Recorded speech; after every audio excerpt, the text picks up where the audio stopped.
2 years ago, I pretty much grew up in manufacturing with General Motors. I ran many different types of operations, and for the last 15, 18 years of my life I was running factories in Ireland and the USA and in Asia. So I've been involved with Lean since 1987, and I learned what works and what doesn't work. In other words, I learned how to, I cracked the code. So 2 years ago at this conference, I presented a talk, and it was called Lean and the Great Deception. And at that time I said that over 80% of all Lean projects failed. That was the published figure at that time. I suspected it was more, and in fact, about 6 months ago, the Lean Enterprise Institute finally came clean and said that over 90% of them fail. Now that's an incredible failure rate. Lean is all over LinkedIn, it's all over magazines, it's on the media. There's hundreds, maybe thousands of books published every year about it. So why is the failure rate so high? So, you know, any organization that's attempting a lean transformation is up against massive problems, and vast majority are doomed to failure. Hands up who works in a lean organization today? Nobody. Hands up who would, well, a couple. Hands up who are trying to work in a lean organization? A few more. Hands up who have failed in a lean transformation? You were lying. There has to be, there are some in there. So I also said that site leadership played a massive part in that failure. Without the right kind of engagement, they have no chance. But since entering the world of consultancy in 2009, I learned some more. I learned that we consultants, who are right up there with lawyers, politicians and financiers as the most despised and mistrusted species, we have earned that place. And I don't say that lightly. Far too many, there's so many people out there peddling lean who are misleading people. My logo, when I founded this small organization of mine, I said it reads leading change through lean without compromise. Because if you compromise on the principles, the project is doomed to failure. So far too many third parties do not emphasize that. They will not put the project at risk. Leadership usually have to change very substantially in their behavior and what they do. And if the third party senses that they don't want to do that, they will play the game for their short-term revenue stream and compromise. Subsequently, 1 or 2 years later, the project is melting away like snow in April. So, at the very heart of lean is respect for people. The people are at the center. You love your people, you invest in them, you teach them things, you develop them every year, but you also make them accountable. Accountability is a disaster in our world right now. At political level, with our bankers, we feel so let down by people. And as I go around to know the world, I find that in the workplace, the ability of people to sit down and eyeball somebody in a one-to-one and say, this is not working out, so we're going to have to do something about it, it's diminishing. And I don't know why. Perhaps social media has got something to do with that. Political correctness is another. But it's happening less and less. It seems that 30 years ago, management was better, in my view, than it is today. So people are at the center, and those principles that you're looking at right now, and more, I didn't get them all. Passion, you must really believe what you're doing. When you take over, when you decide to do it, if you're ready and you're going to do it, nothing will stop you, and you must impart that determination and that passion, you know, to your workforce. And this is one of the better things that the Lean Enterprise Institute have come out with. I think it's a terrific description of what managers, how managers and leaders should behave. You know, forget about power, forget and concentrate on who is best placed, you know, to do the work or to make the decision.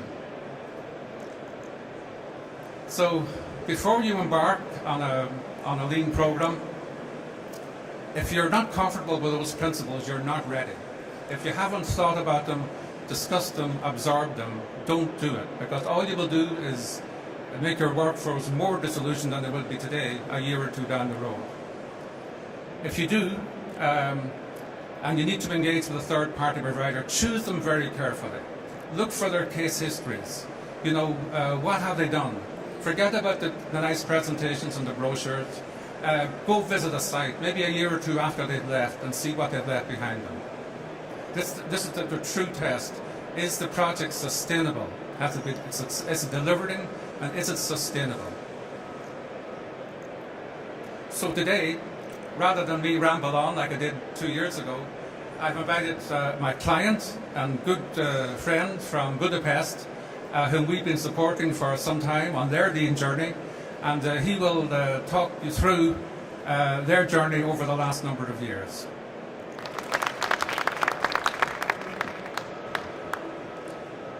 So first of all, welcome everybody, and thanks for Liam that I'm being here today. It's an honor for me to speak a little bit about our journey. So we don't speak about strategy today, so not about daily business, what happened in the factory. And first of all, I want to give you some hints about Festo and our locations in this way. So at the moment we are one factory in the production network of Festo. We are already 12 factories worldwide, and we are located in Budapest with a space of roughly 50,000 square meters.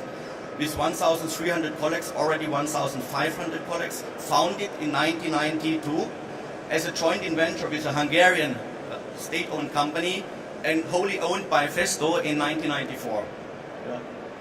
We have a turnover of roughly 110 million euro, but with this product output we are doing, let's say, a market share of 400 million euro.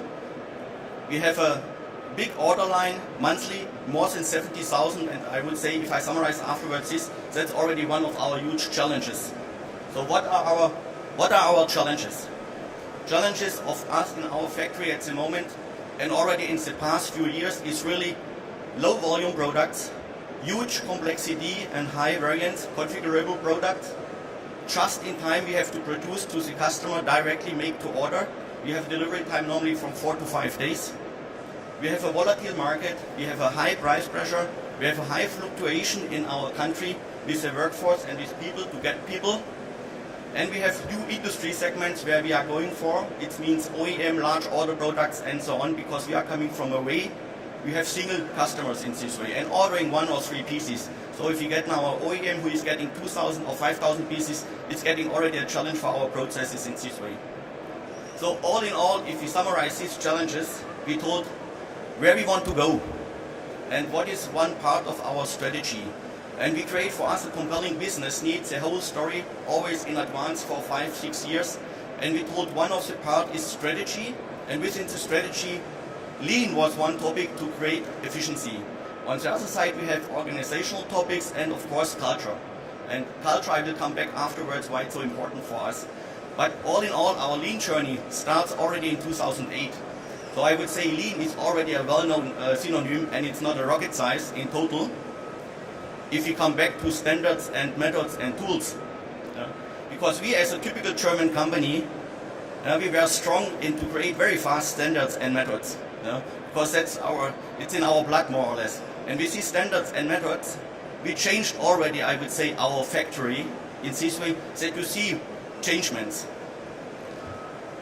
I give you only some impressions about what we are doing about visualization, shop floor markings, to support autonomous maintenance and all this stuff, but I would say this is well known for you. We create also a shop floor management, really to go with the leadership directly to the shop floor. We try to force them, but nevertheless I come to this point back afterwards why it failed for us also.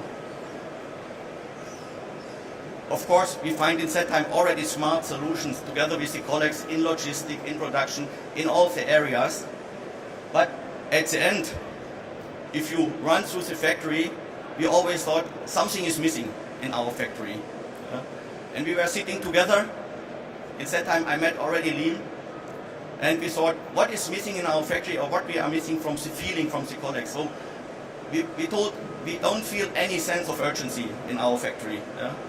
We didn't have still the sustainability. We always have to make pressures that the standards will be held. And I think everybody knows it. It's running normally in this way. We still have people who are not willing to change. Yeah? We are not using our people on the correct place. And still we have the management who is not on site, directly on the shop floor in this way. And all these things, what was a challenge for us, and now what we see, we told, okay, let's start the lean transformation again, yeah, in a different way. And we get the chance with a new building and with a new product family, because it comes in the crisis where everybody knows when the Ukraine and the Russian has this problem, and we have to close up one factory and we have to transfer the whole factory to Hungary in that time. And we get the chance to build up a factory for huge cylinders, and we told there we want to go from the old factory style to a factory with, let's say, a child supplier for our customers. Really from the end to end. That was more or less where we want to go. And we told, let's use this factory as a pilot and as a shining island afterwards to implement the whole thing in the whole factory. So also the old situation, what was the old situation? We have fragmented processes, no end-to-end responsibility. We have still this hierarchical thinking in the factory. We have a big gap of junior management. We have not enough lean thinking in our colleagues' knowledge, and we need long decision procedures. So we thought, okay, what is our vision, where we want to go with this factory? Let's go to an end-to-end value stream organization and responsibility. Let's implement not lean standards and methods, but let's implement lean principles. Let's think about talent management, developing of the staffs to create a continuous improvement approach in the whole factory, and start again with the shop floor management. Coming from this side, we summarized what is the approach of the whole project and what is the scope. The scope was creating the ideal factory flow. Key elements of the lean thinking to put in the factory. Improve all the areas, the functional areas like receivables, suppliers, production planning, workbenches, all this stuff parallel. But look also on transparency on a daily basis, people involvement, and leadership development. And I want to highlight now only the three main points what we are doing in this way. The value stream organization, that was one big challenge, the people involvement, and the leadership development, and what we did in that time.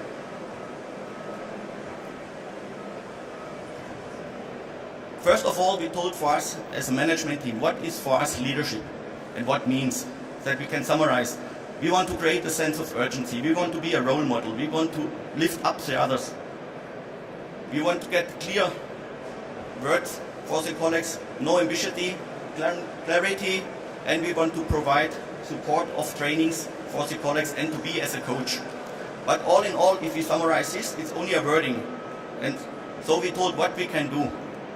So we were sitting together with our management team in that time, and let's say, what are our values, what we want to create in our factory. And we told one topic was volume and involving everybody. Education and personal development, lift up others, create a feedback culture, and be a role model. Of course, this is very easy written, and we told how we can support it as a management team for our leader. And we told, okay, I can create also leadership standards and leadership methods, like I can create a 5S standard or a Kanban standard. And we thought, okay, how we support our management with leadership skills so that we get an equal management style in the whole factory. And we create several methods for us, like fitness checks, 3-level approaches. What means for us? For example, 3-level approaches means every visit, every meeting we try normally always in 3 levels. I never went to the factory only with the next manager. I always involved 3 levels to get directly multi-contact. And this we broke down to the whole management team. What means climate index? We forced our management team, you have to get the feedback from your colleagues every 3 months according to principles like how you are involved, how is the clarity, how is the feedback culture, how is our performance.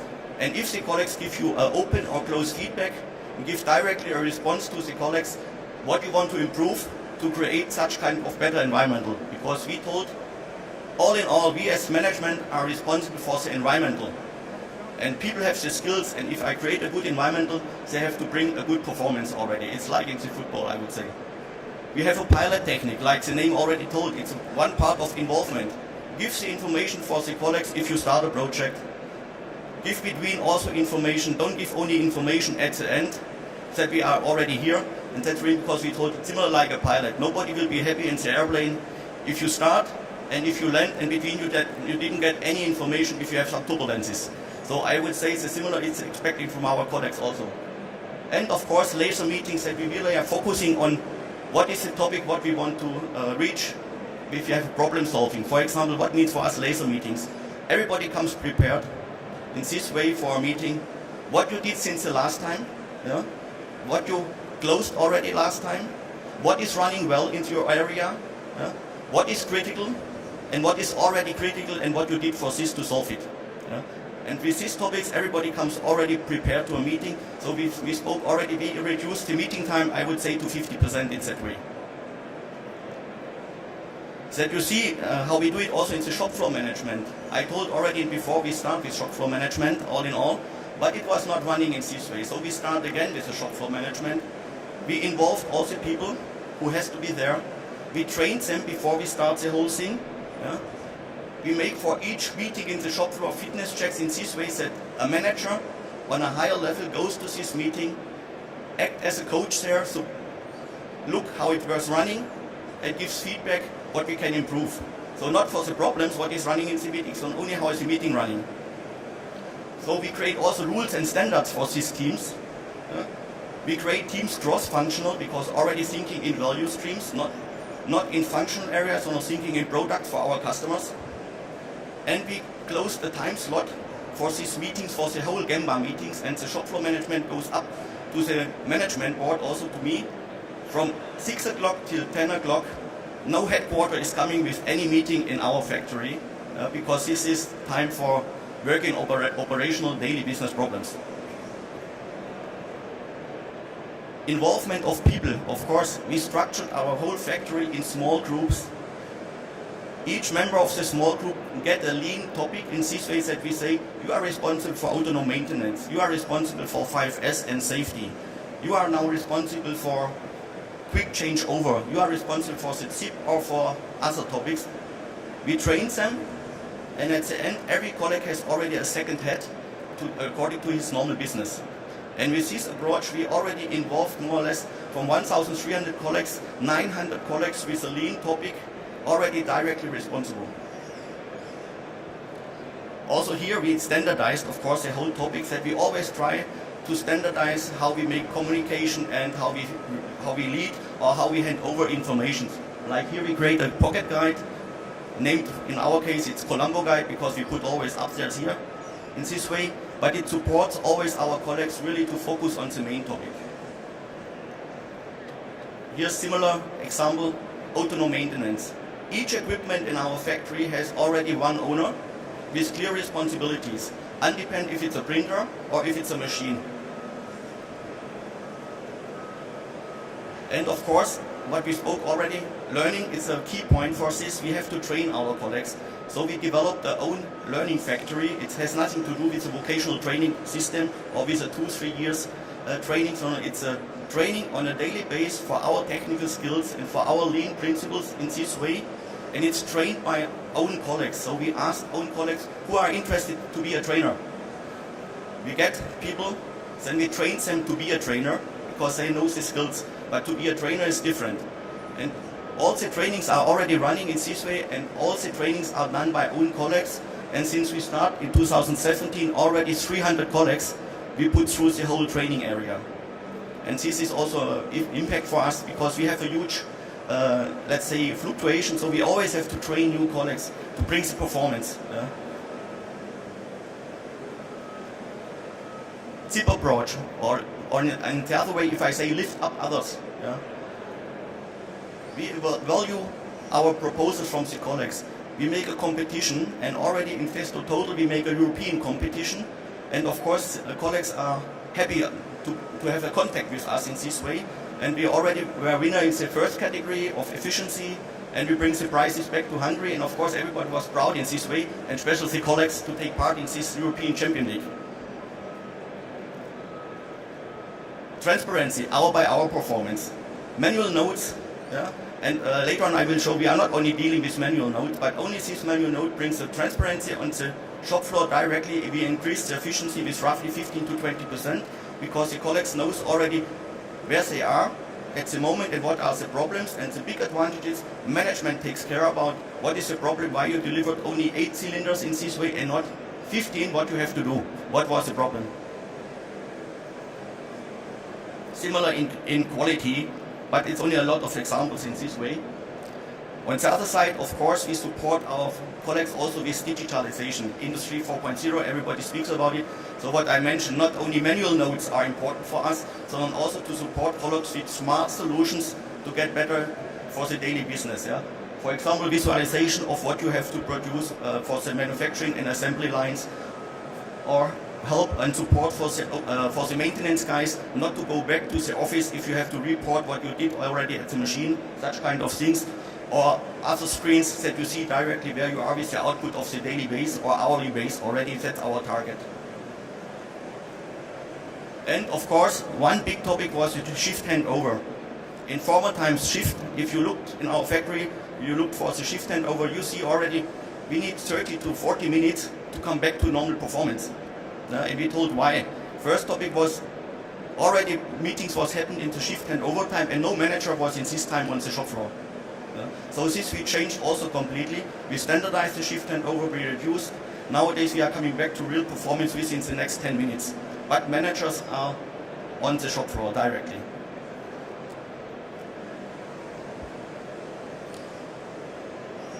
Then I would say I come to the biggest problem for us and to the biggest challenge. Because we told we want to go in the value stream direction, so it means the end-to-end responsibility for product line and not in a functional orientation. We are assembly, we are producing the plastic parts, I producing the manufacturing, the housings or such kind of things. So real responsibility. We decided for us, with our colleagues now, we are able to go in this direction. We start in the cylinder factory with the first value stream. I will explain later what we did already in this way. And we informed every colleague, like what I mentioned before in the pilot technique, we informed them what is our target with the value stream and how we want to go further. And we agreed already every 4 to 6 weeks we gave information where we are with the project. Value stream, I still think it's a huge benefit for us as a manager because you have clear responsibilities, it's easier to manage, and of course you improve your KPIs much more better because you have a clear transparency later on of all waste and all costs in the value stream. I always give the example in that time. I asked my colleague why we can't deliver cylinders, and the material procurer told me, I don't know, my parts are here. And I asked him, what are your parts? I'm responsible for springs. But we don't need only springs for the cylinder, we need also other topics. So to get a real information where was the problem, I have to ask a lot of functional departments at that time, and so we decided value stream is the right way to get clear responsibility. All in all, first what we did on a high management level, we say, okay, how looks our factory if we split the whole factory in value streams? So it means a lot of movements. Every machine normally we have to touch in this way, and we told, okay, we will have later on, after our journey, we will have 5 value streams on a big topic.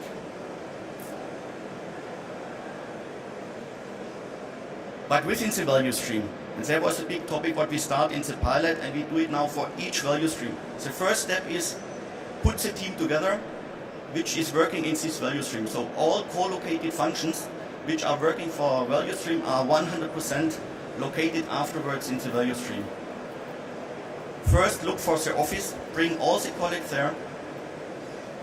All the co-located have to be fixed as a team. Create value stream teams in this way that you report also in a value stream with other KPIs.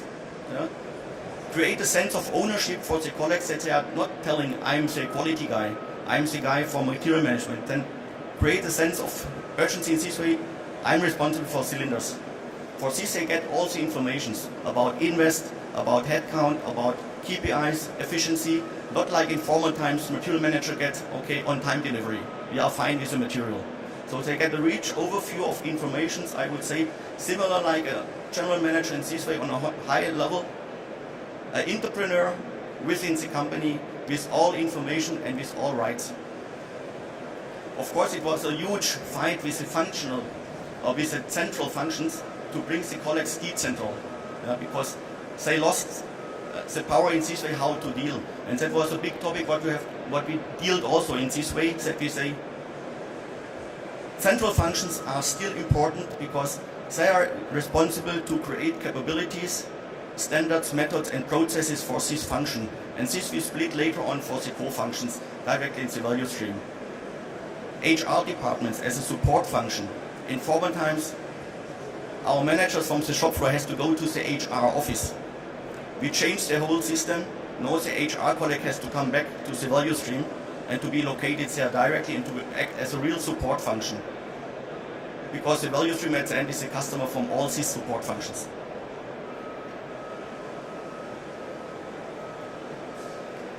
All in all, only if I check now the cylinder project and this new plant what I showed you before, with the output of 300,000 cylinders, we reduced already the lead time from 40 hours to 14 hours and we want to go more or less to 8 hours because our lead time to the customer is roughly 5 days, but we need already 3 days in the process.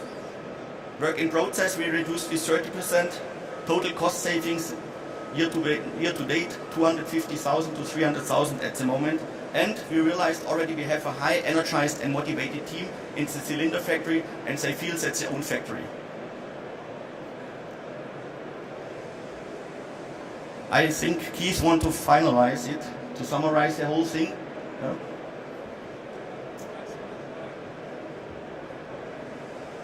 At the beginning I said that without the right kind of leadership, a project is doomed. It's been such a pleasure to work with Harold, who epitomizes all of those leadership traits that I talk about. Passion, energy. He hates being in his office. Every spare 10 minutes he's out around the shop floor interacting with people very informally. So those of you who are considering or who are already on a lean journey, I wish you well with it. But unfortunately the statistics say 90%, over 90% are going to fail. If you follow those principles that we try to outline in this 30 minutes or so, you have a chance. And if you're engaging or have engaged a third party, take a very hard look. What have they done before? Try and get to one of their sites that they have worked on in the past.